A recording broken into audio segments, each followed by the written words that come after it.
In the December 2015 cover of National Geographic, the magazine proposed the most the greatest woman in history.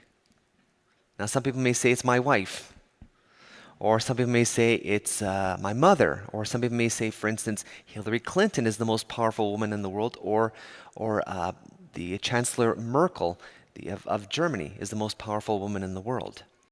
But that was not the answer that National Geographic was looking to. She's actually 2,000 years old. The Blessed Virgin Mary, the most powerful woman in the world. And why is that?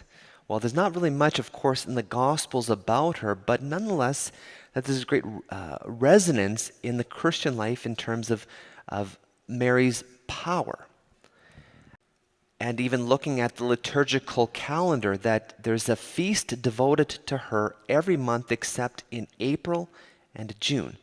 Now, depending on when Easter falls, the Immaculate Heart of Mary can be celebrated in April, for instance, or it could be celebrated in June. So almost every month there's a feast dedicated to Our Lady.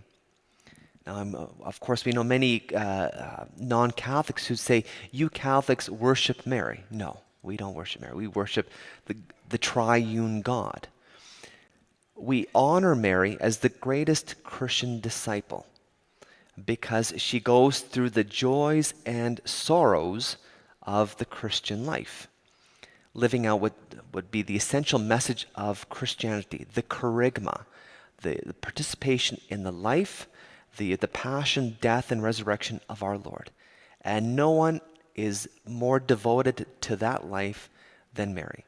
And so all the feasts celebrate her Assumption, her birth, her Immaculate Heart, and even today, her sorrowful heart. Now, when we think about the cross in our lives, like we gasp. We don't want to be participants in the struggle. And even at the beginning of Jesus' life, that Simeon says that a sword will pierce your own heart too. Now, she could have easily said, I want no part of this.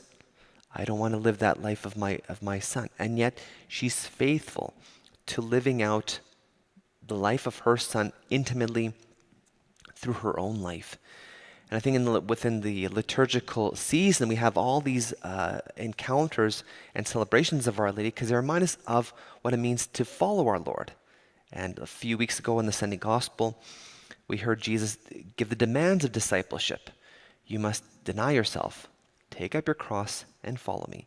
And no one models that best than Our Lady. And so all these liturgical feasts dedicated to Our Lady remind us of this call to follow the Lord in the joys, the glories, and the sorrow, and even the luminous encounters of our Lord, that Mary is present. And that's how we ask her to intercede for us, because ultimately she brings us to our Lord. And for us also to take up our crosses and follow when that pierces our own hearts. And many of us encounter that struggle. And yet we look to Our Lady as saying, okay, Mary, if you did it, so can I. And so who's the most powerful woman in the world? Of course, some people may say it's Angela Merkel, Hillary Clinton, my wife, my mother, but it's Our Lady. And even National Geographic, a very scientifically based publication, acknowledges her power because of her allowing the weakness, her own human weakness, to be filled by the power of God. As 2 Corinthians says, that where Paul says that the Lord's power is made perfect in weakness. Well, Mary's power is made perfect because of her humility. And so let us be powerful missionaries and examples to the world that needs to encounter Christ's presence, whether it's by virtue of taking up our cross or the glory of the cross. And let us take the power of the intercession of Mary into the world that others may encounter the profound love that God has for them.